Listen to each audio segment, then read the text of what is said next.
7 hal yang terjadi ketika seorang pria menyakiti wanita yang dipilih Tuhan. Ketika seorang wanita yang dipilih Tuhan disakiti, dampaknya jauh melampaui perasaan yang terluka. Ini bukan sekadar tentang air mata atau patah hati. Ini tentang menyentuh sesuatu yang telah dikuduskan oleh langit. Wanita pilihan bukanlah wanita biasa.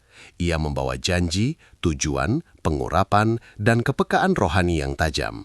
Menyakitinya bukan hanya melukai seseorang, tetapi mengganggu sesuatu yang telah Tuhan sucikan. 1. Terjadi pergeseran rohani. Ketika seorang pria menyakiti wanita pilihan, ada pergeseran tak terlihat dalam dimensi rohani. Hatinya mungkin tampak hancur, tetapi roh di dalam dirinya justru mulai diproses lebih dalam. Rasa sakit menjadi alat pembentukan. 2. Perlindungan ilahi bangkit. Wanita yang dipilih Tuhan seringkali berada dalam perlindungan khusus. Ketika ia disakiti, pertolongan Tuhan bekerja dengan cara yang misterius. Bukan selalu dengan pembalasan instan, tetapi dengan keadilan yang pasti.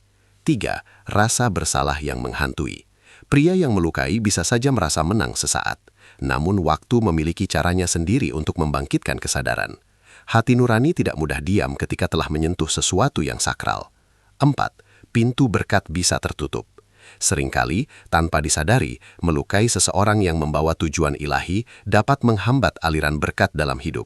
Bukan karena kutukan, tetapi karena prinsip rohani tentang menabur dan menuai. 5. Wanita itu naik level. Ironisnya, rasa sakit justru menjadi tangga kenaikan. Wanita pilihan tidak hancur, ia diproses. Air matanya menjadi minyak, lukanya menjadi hikmat, dan pengkhianatan menjadi kekuatan. 6. Lingkaran kehidupan berubah. Setelah disakiti, wanita pilihan biasanya tidak kembali ke versi lamanya. Ia menjadi lebih tajam, lebih selektif, lebih sadar akan nilai dirinya. Orang-orang yang tidak sejalan perlahan tersingkir. 7. Rencana Tuhan tetap berjalan. Yang paling penting, tidak ada luka yang mampu membatalkan rencana Tuhan. Apa yang dimaksudkan untuk menghancurkan justru seringkali dipakai untuk menguatkan. Pada akhirnya, menyakiti wanita yang dipilih Tuhan bukanlah tentang siapa yang lebih kuat atau siapa yang lebih benar. Ini tentang memahami bahwa ada jiwa-jiwa yang hidupnya terikat pada tujuan surgawi, dan ketika mereka terluka, surga tidak tinggal diam. Namun, ada lapisan yang lebih dalam dari semua itu, sesuatu yang tidak langsung terlihat oleh mata manusia. Ketika seorang pria menyakiti wanita yang dipilih Tuhan, sesungguhnya ia sedang menguji kedewasaan rohaninya sendiri.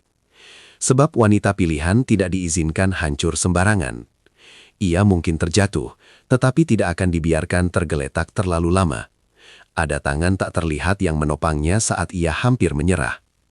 Seringkali, rasa sakit itu menjadi pemisah antara siapa yang benar-benar dipanggil untuk berjalan bersamanya dan siapa yang hanya singgah untuk menguji keteguhannya. Luka menjadi penyaring, pengkhianatan menjadi alat seleksi ilahi. Tidak semua orang kuat berjalan di samping wanita yang membawa panggilan besar.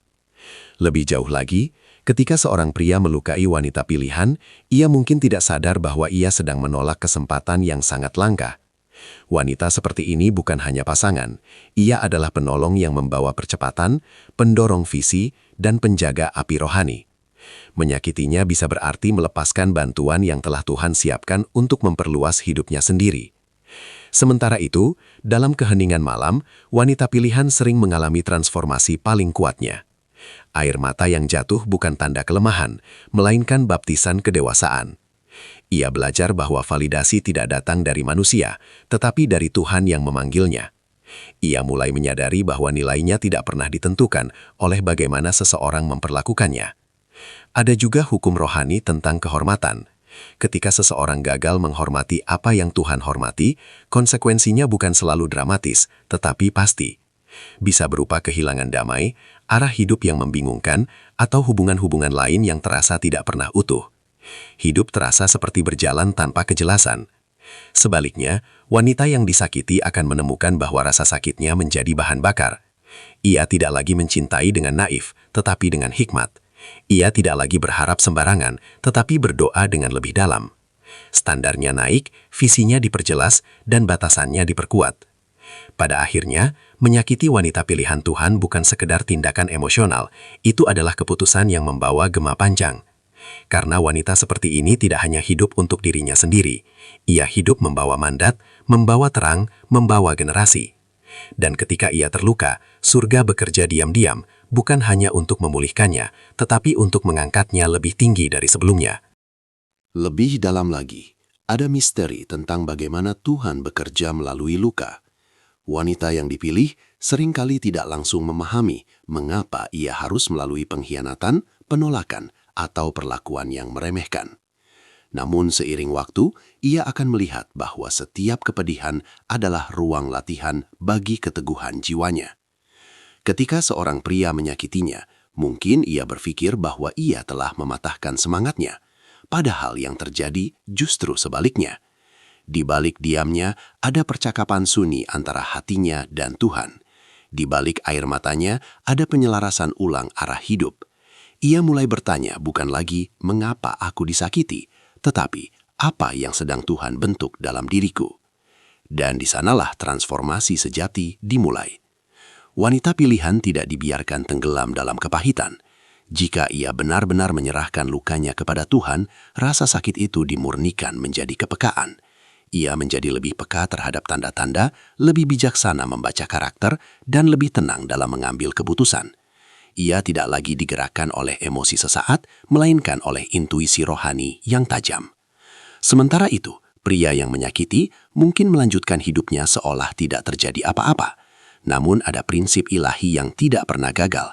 Setiap tindakan membawa konsekuensi jangka panjang, bukan selalu dalam bentuk hukuman keras, tetapi dalam bentuk pelajaran yang harus dipelajari dengan cara yang tidak selalu nyaman. Kadang, ia akan bertemu lagi dengan bayangan wanita itu dalam bentuk penyesalan. Kadang, ia baru menyadari nilainya ketika melihat bagaimana wanita tersebut bertumbuh, bersinar, dan melangkah lebih tinggi tanpa dirinya. Di titik itu, ia mungkin menyadari bahwa yang ia lepaskan bukan sekedar hubungan, melainkan kesempatan untuk berjalan berdampingan dengan seseorang yang membawa visi besar. Bagi wanita pilihan, luka bukan akhir cerita. Itu adalah bab yang menguatkan fondasi panggilannya. Ia belajar membangun hidup bukan di atas janji manusia, tetapi di atas kesetiaan Tuhan. Ia tidak lagi mencari seseorang untuk melengkapi kekurangannya, karena ia sadar bahwa identitasnya sudah utuh di dalam Tuhan. Dan ketika waktunya tiba, Tuhan akan mempertemukannya dengan orang yang mampu menghormati apa yang ada di dalam dirinya. Bukan takut, bukan merasa terancam, melainkan mampu berjalan sejajar dalam panggilan. Karena wanita yang dipilih Tuhan tidak diciptakan untuk dipakahkan. Ia diproses, dimurnikan, dan pada akhirnya diposisikan. Ada satu hal yang sering dilupakan banyak orang. Wanita yang dipilih Tuhan tidak hanya membawa kelembutan, tetapi juga otoritas rohani. Ia mungkin tampak tenang, sabar, dan penuh kasih. Namun di balik itu, ada keteguhan yang lahir dari proses panjang bersama Tuhan. Ketika ia disakiti, yang terluka bukan hanya hatinya, tetapi juga sebuah perjanjian yang sedang Tuhan bangun melalui hidupnya. Setiap luka yang ia alami sebenarnya sedang memperluas kapasitas jiwanya. Ia belajar memaafkan tanpa melupakan pelajaran. Ia belajar melepaskan tanpa kehilangan harga diri. Ia belajar bahwa tidak semua kehilangan adalah kegagalan, sebagian adalah perlindungan tersembunyi. Seringkali, pria yang menyakiti wanita pilihan tidak memahami tekanan yang ia hadapi. Wanita seperti ini biasanya memikul tanggung jawab rohani yang tidak terlihat. Ia mendoakan, menopang, dan menyimpan banyak hal dalam diam. Ketika ia akhirnya tersakiti, itu bukan karena ia lemah, tetapi karena ia memberi sepenuh hati. Namun Tuhan tidak pernah membiarkan pengorbanan yang tulus sia-sia. Dalam diamnya, Tuhan sedang mengatur ulang arah hidupnya. Orang-orang yang tidak sejalan akan tersingkir. Hubungan yang hanya bersifat sementara akan runtuh. Dan di tengah reruntuhan itu, fondasi yang lebih kuat mulai dibangun. Wanita pilihan seringkali dipisahkan sebelum dipromosikan. Menariknya, setelah melalui luka yang dalam, auranya berubah. Ia tidak lagi mencari pengakuan. Ia tidak lagi mengejar cinta dengan cemas. Ada ketenangan baru dalam dirinya, ketenangan yang membuatnya tidak mudah tergoyahkan. Orang-orang mulai merasakan kedalaman yang berbeda ketika berbicara dengannya. Dan di titik itu, pria yang pernah menyakitinya mungkin menyadari sesuatu yang terlambat, bahwa ia telah melukai seseorang yang tidak mudah tergantikan. Bukan karena kesempurnaan, tetapi karena panggilan yang melekat pada hidupnya. Wanita pilihan tidak hidup untuk membalas, ia hidup untuk naik. Ia tidak mengumpulkan dendam, ia mengumpulkan pelajaran. Ia tidak memamerkan lukanya, tetapi mengubahnya menjadi hikmat yang membimbing langkahnya. Pada akhirnya, ketika seorang pria menyakiti wanita yang dipilih Tuhan, cerita itu tidak berakhir dengan kehancuran. Cerita itu berakhir dengan pengangkatan, karena setiap air mata yang jatuh di hadapan Tuhan tidak pernah sia-sia. Setiap luka yang diserahkan kepadanya akan diubah menjadi kekuatan. Pada fase berikutnya, wanita yang dipilih Tuhan mulai memahami satu kebenaran penting. Ia tidak pernah benar-benar sendirian. Saat semua terasa runtuh, justru di sanalah kedekatannya dengan Tuhan semakin nyata. Rasa sakit yang dulu terasa seperti beban, perlahan berubah menjadi jembatan menuju kedewasaan rohani yang lebih tinggi. Ia mulai melihat pola. Setiap kali ia hampir menyerah, selalu ada kekuatan yang muncul dari dalam. Setiap kali ia merasa tak berharga karena perlakuan seseorang, Tuhan seperti berbisik lembut, mengingatkannya akan identitasnya yang sejati. Ia sadar bahwa nilainya tidak pernah ditentukan oleh siapa yang memilih bertahan atau pergi. Ketika seorang pria menyakitinya, mungkin ia berpikir bahwa ia telah meruntuhkan dunianya. Namun kenyataannya, ia hanya mengguncang fondasi yang memang perlu diperkuat. Wanita pilihan tidak dibangun di atas cinta manusia semata. Ia dibangun di atas panggilan. Dan panggilan itu tidak bisa dihentikan oleh pengkhianatan. Ada masa di mana ia berhenti mempertanyakan mengapa semua itu terjadi. Ia berhenti mencari jawaban dari manusia dan mulai mencari makna dari Tuhan. Disitulah ia menemukan kekuatan yang berbeda, bukan kekuatan untuk membalas, tetapi kekuatan untuk melampaui. Pria yang pernah menyakitinya mungkin suatu hari akan melihat perubahannya. Ia akan melihat bagaimana wanita itu kini berjalan dengan kepala tegak, dengan visi yang jelas, dengan standar yang lebih tinggi. Ia tidak lagi mudah dipermainkan oleh kata-kata manis, ia tidak lagi terjebak dalam pola yang sama, karena luka telah mengajarinya membaca tanda-tanda. Wanita pilihan juga mulai memahami bahwa tidak semua orang bisa tinggal dalam hidupnya. Ada yang hanya datang untuk membuka matanya, ada yang hanya hadir untuk mengajarinya batasan, dan ada yang memang ditetapkan untuk berjalan bersamanya dalam kehormatan. Ketika ia memilih memaafkan, itu bukan karena ia lupa, itu karena ia tidak ingin racun kepahitan merusak masa depannya. Ia memilih damai, bukan karena ia lemah, tetapi karena ia tahu bahwa kedamaian adalah bagian dari otoritasnya. Dan pada akhirnya, menyakiti wanita yang dipilih Tuhan bukanlah akhir bagi dirinya. Itu justru awal dari versi terbaiknya. Ia bangkit bukan dengan kebencian, tetapi dengan kejelasan. Ia melangkah bukan dengan ketakutan, tetapi dengan keyakinan. Karena wanita yang dipilih Tuhan mungkin bisa dilukai, tetapi ia tidak bisa dihentikan. Seiring waktu, wanita yang dipilih Tuhan akan menyadari bahwa rasa sakit yang pernah hampir menghancurkannya justru menjadi titik balik terbesar dalam hidupnya. Ia mulai melihat bahwa setiap kekecewaan adalah penyelarasan ulang. Setiap pengkhianatan adalah penyingkapan. Setiap perpisahan adalah pemisahan ilahi antara yang sementara dan yang ditetapkan. Ia tidak lagi memandang dirinya sebagai korban. Ia melihat dirinya sebagai pribadi yang sedang diproses. Dan proses itu tidak pernah nyaman, tetapi selalu bermakna. Dalam doa-doa yang sunyi, ia belajar mempercayai Tuhan lebih dari perasaannya sendiri. Ia belajar bahwa hati manusia bisa berubah, tetapi rencana Tuhan tidak pernah goyah.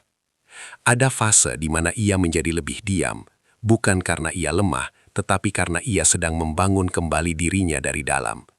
Ia menata ulang standar, memperbaiki batasan, dan membersihkan lingkaran pergaulan. Ia tidak lagi memberi akses mudah kepada siapapun yang tidak memahami nilainya. Pria yang pernah menyakitinya mungkin tidak menyadari bahwa kepergiannya justru membuka ruang bagi sesuatu yang lebih besar. Kadang, Tuhan mengizinkan luka terjadi bukan untuk menghancurkan, tetapi untuk mempercepat pematangan. Wanita pilihan tidak dipanggil untuk hidup setengah-setengah. Ia dipanggil untuk berdiri dalam integritas dan kehormatan. Dan ketika ia benar-benar sembuh, ada cahaya yang berbeda terpancar darinya. Ia tidak lagi mencari pembuktian, ia tidak lagi takut ditinggalkan. Ia berjalan dengan keyakinan bahwa apa yang memang untuknya tidak akan melewatinya. Di titik itu, ia memahami satu hal yang sangat dalam. Tidak semua orang siap mencintai wanita yang membawa panggilan besar. Dibutuhkan kedewasaan, keberanian, dan kerendahan hati untuk berjalan bersama seseorang yang hidupnya dipandu oleh tujuan ilahi. Namun wanita pilihan tidak lagi mengejar siapa yang tidak siap. Ia menunggu dengan tenang atau berjalan sendiri dengan damai, sampai Tuhan mempertemukannya dengan seseorang yang menghormati apa yang ada di dalam dirinya. Karena pada akhirnya, Setiap luka yang ia alami hanyalah bagian dari cerita yang lebih besar. Cerita tentang pembentukan, tentang kenaikan, tentang penempatan ilahi. Wanita yang dipilih Tuhan mungkin pernah disakiti, tetapi ia tidak pernah ditinggalkan. Ia mungkin pernah diremehkan, tetapi ia tidak pernah kehilangan nilai. Dan ketika waktunya tiba, ia akan berdiri di tempat yang lebih tinggi, bukan dengan dendam, tetapi dengan kemuliaan. Dan pada tahap paling matang dari perjalanannya, wanita yang dipilih Tuhan tidak lagi berbicara dari luka. Ia berbicara dari pemahaman. Ia tidak lagi bereaksi dari trauma. Ia bertindak dari kesadaran. Inilah transformasi terdalam, ketika rasa sakit tidak lagi mendefinisikan dirinya, melainkan memperdalam karakternya. Ia mulai melihat bahwa pria yang pernah menyakitinya hanyalah bagian dari alat pembentukan. Bukan musuh, bukan penghancur, tetapi instrumen yang tanpa sadar dipakai untuk menyingkap kekuatan tersembunyi dalam dirinya. Kesadaran ini membuatnya bebas. Ia tidak lagi terikat oleh cerita lama. Ia tidak lagi mengulang-ulang kenangan pahit. Ia melangkah maju dengan hati yang ringan. Di titik ini, standar hidupnya berubah total. Ia tidak lagi mentoleransi perlakuan yang merendahkan. Ia tidak lagi berkompromi dengan nilai-nilai yang ia pegang. Ia memahami bahwa dipilih oleh Tuhan berarti hidup dalam kehormatan, bahkan ketika orang lain gagal menghormatinya. Menariknya, setelah semua proses itu, aura dan energinya berbeda. Ada kedalaman dalam tatapannya, ada ketenangan dalam caranya berbicara. Ia tidak perlu membuktikan siapa dirinya, karena kehadirannya sudah berbicara.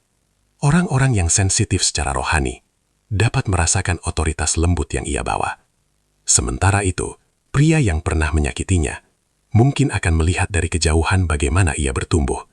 Ia mungkin menyadari bahwa ia pernah berada di samping seseorang yang istimewa, tetapi tidak cukup siap untuk menghargainya. Namun hidup terus berjalan, dan waktu tidak pernah kembali.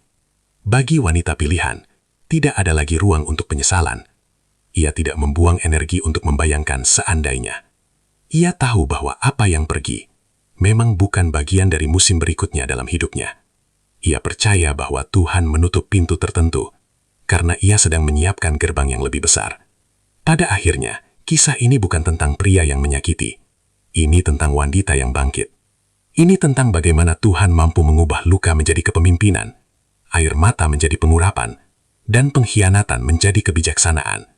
Wanita yang dipilih Tuhan mungkin pernah terluka dalam-dalam, namun ia keluar dari proses itu dengan sesuatu yang jauh lebih berharga, identitas yang tak tergoyahkan. Dan ketika ia berdiri dalam identitas itu, dunia tidak lagi melihat seorang wanita yang pernah disakiti. Dunia melihat seorang wanita yang telah ditempa untuk tujuan yang lebih tinggi. Pada akhirnya, wanita yang dipilih Tuhan akan sampai pada satu titik keheningan yang penuh kuasa.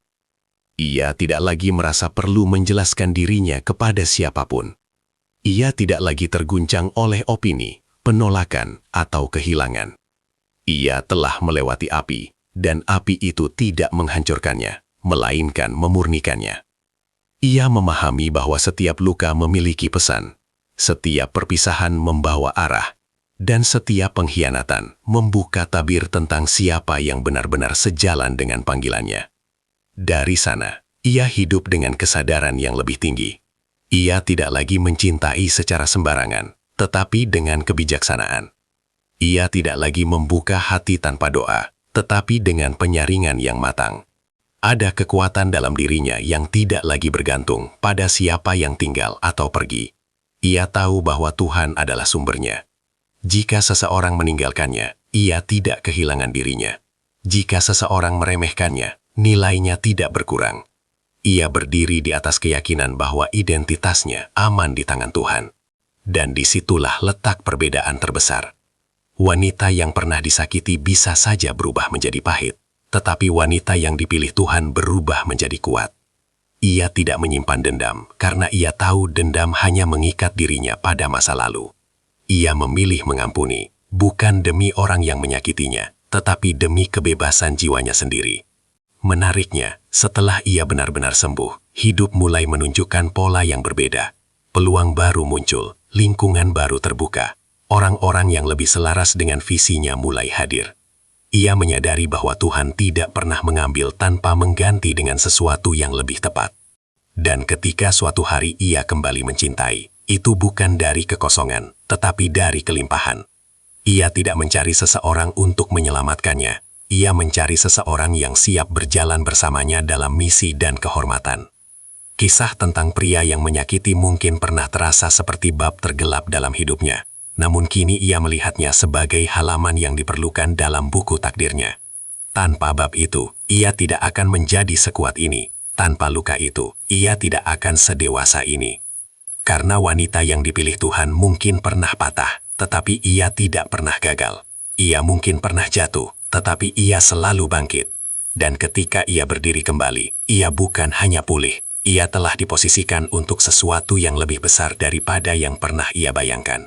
Di musim kedewasaan itu, wanita yang dipilih Tuhan mulai hidup dengan irama yang berbeda.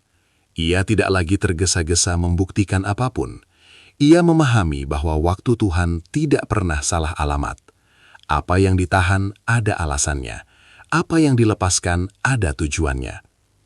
Ia juga mulai menyadari bahwa kekuatan sejatinya bukan pada kemampuannya bertahan, tetapi pada kemampuannya tetap lembut setelah disakiti.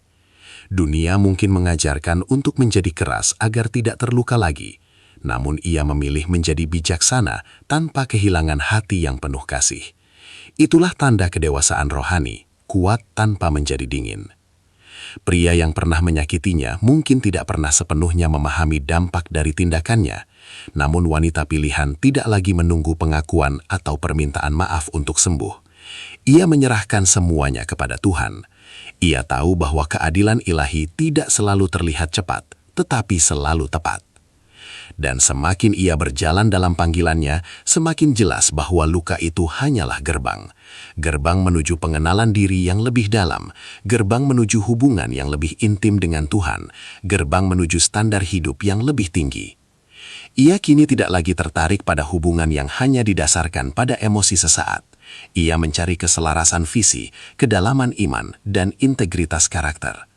Ia belajar bahwa cinta sejati bukan hanya tentang perasaan, tetapi tentang tanggung jawab dan kehormatan. Dalam perjalanan itu, ia juga menjadi terang bagi wanita lain.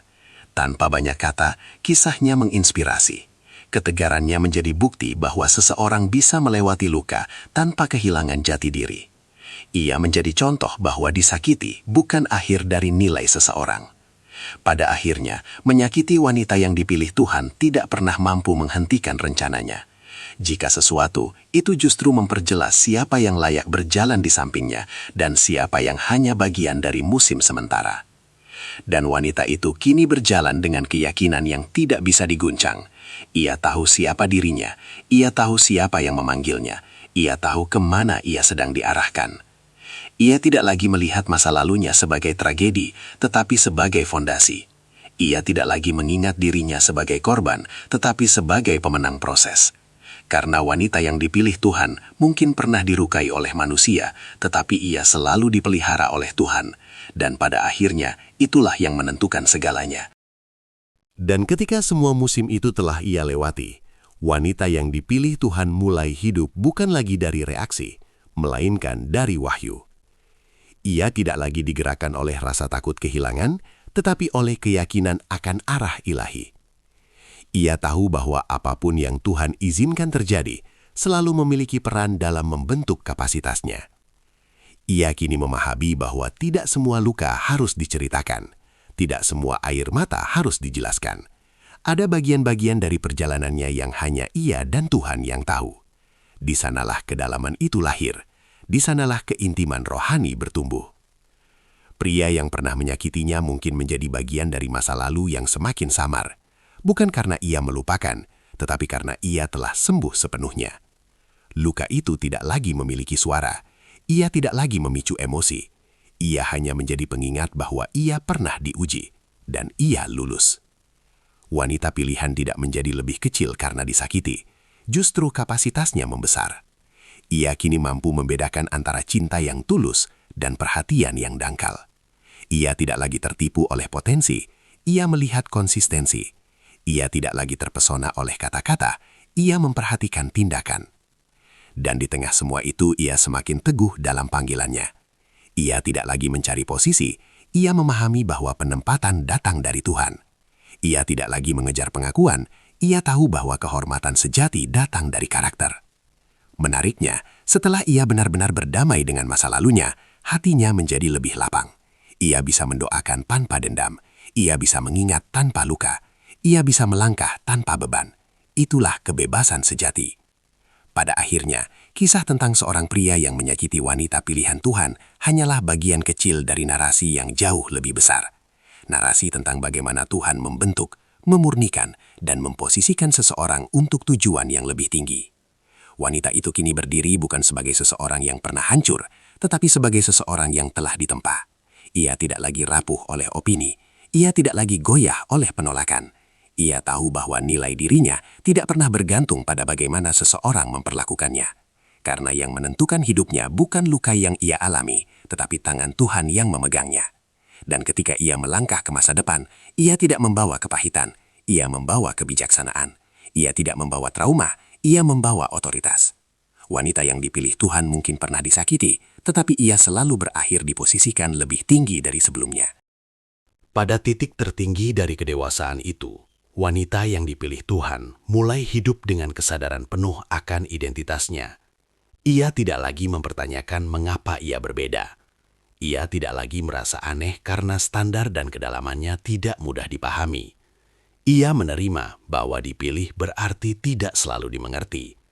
Ia menyadari bahwa sebagian orang datang hanya untuk menguji batasnya, bukan untuk tinggal selamanya. Dan ia tidak lagi marah tentang itu. Ia melihatnya sebagai bagian dari penyaringan ilahi. Setiap orang yang pergi sebenarnya sedang membersihkan ruang untuk yang lebih selaras. Wanita ini juga memahami satu hal yang sangat dalam. Rasa sakit pernah mengajarinya ketergantungan yang salah, tetapi penyembuhan mengajarinya ketergantungan yang benar. Dulu ia mungkin berharap pada manusia untuk memenuhi kekosongan. Kini ia tahu bahwa hanya Tuhan yang menjadi sumber kestabilannya. Ia menjadi lebih selektif. Bukan karena ia sombong, tetapi karena ia sadar akan nilai. Ia tidak lagi membuka pintu bagi siapapun yang tidak siap menghormati visinya. Ia tidak lagi merendahkan standar hanya agar tidak sendirian. Kesendirian tidak lagi menakutkan baginya, karena ia telah menemukan keutuhan dalam Tuhan. Pria yang pernah menyakitinya mungkin hanyalah bab awal dalam perjalanan panjangnya. Tanpa sadar, ia menjadi alat yang memicu percepatan pertumbuhan. Apa yang dulu terasa seperti penolakan, kini ia lihat sebagai perlindungan. Apa yang dulu terasa seperti kehilangan, kini ia pahami sebagai pengalihan menuju sesuatu yang lebih tepat. Dan ketika ia berdiri hari ini, ia berdiri dengan fondasi yang tidak mudah diguncang. Ia tidak lagi mudah tersentuh oleh drama. Ia tidak lagi terjebak dalam pola yang sama. Ia berjalan dengan discernment, kemampuan membedakan mana yang tulus dan mana yang hanya sementara. Pada akhirnya, wanita yang dipilih Tuhan tidak ditentukan oleh siapa yang menyakitinya. Ia ditentukan oleh bagaimana ia merespons luka itu. Dan ia memilih bertumbuh, ia memilih sembuh, ia memilih naik. Ia tidak lagi melihat masa lalunya sebagai luka terbuka, tetapi sebagai tanda bahwa ia pernah diuji dan tetap setia. Ia tidak lagi merasa menjadi korban keadaan, tetapi merasa dipimpin oleh tangan ilahi yang setia. Karena wanita yang dipilih Tuhan mungkin pernah dipatahkan oleh manusia, tetapi ia selalu dibangun kembali oleh Tuhan, lebih kuat, lebih bijaksana, dan lebih siap untuk tujuan yang jauh lebih besar dari sekedar kisah tentang luka. Dan ketika ia benar-benar memahami seluruh perjalanannya, wanita yang dipilih Tuhan tidak lagi melihat kisahnya sebagai tentang disakiti oleh seorang pria. Ia melihatnya sebagai tentang pembentukan identitas, tentang pemisahan antara ketergantungan emosional dan kedewasaan rohani, tentang bagaimana Tuhan menyingkirkan ilusi agar ia bisa melihat dirinya dengan jernih. Kini ia berjalan dengan keheningan yang kuat. Ia tidak lagi merasa perlu menjelaskan standar hidupnya. Ia tidak lagi menurunkan nilai dirinya agar diterima. Ia tahu bahwa tidak semua orang mampu berdiri di samping seseorang yang membawa visi besar dan kedalaman jiwa. Ia juga memahami bahwa rasa sakit pernah menjadi pintu masuk menuju level kepercayaan diri yang baru. Dulu ia mungkin mencintai dengan ketakutan akan ditinggalkan. Sekarang ia mencintai dengan kebebasan, tanpa kehilangan dirinya sendiri. Ia tidak lagi takut kehilangan seseorang yang tidak mampu melihat nilainya. Pria yang pernah menyakitinya mungkin tidak pernah benar-benar menyadari bahwa tindakannya justru mempercepat pertumbuhannya. Tanpa sadar, ia menjadi katalis bagi transformasi, dan transformasi itu tidak bisa dibatalkan. Wanita pilihan kini lebih tajam dalam membaca karakter. Ia tidak lagi terbuai oleh potensi semata. Ia memperhatikan konsistensi. Ia menghargai tindakan lebih dari janji. Ia menilai kedewasaan lebih dari pesona. Namun yang paling penting, hatinya tetap lembut. Ia tidak berubah menjadi dingin atau tertutup. Ia hanya menjadi bijaksana. Ia tahu kapan memberi, kapan menahan, kapan membuka, dan kapan menutup.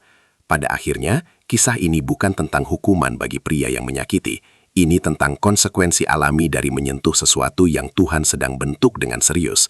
Ketika seseorang meremehkan wanita yang dipilih, ia mungkin kehilangan kesempatan untuk berjalan dalam kehormatan dan percepatan bersama. Dan wanita itu, ia terus berjalan. Ia tidak menoleh ke belakang dengan penyesalan.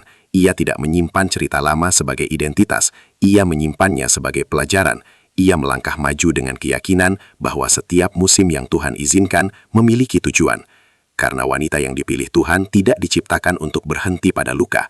Ia diciptakan untuk bangkit melampaui luka itu. Dan ketika ia berdiri di musim barunya, dunia tidak lagi melihat seorang wanita yang pernah disakiti. Dunia melihat seorang wanita yang telah dipersiapkan untuk sesuatu yang jauh lebih besar.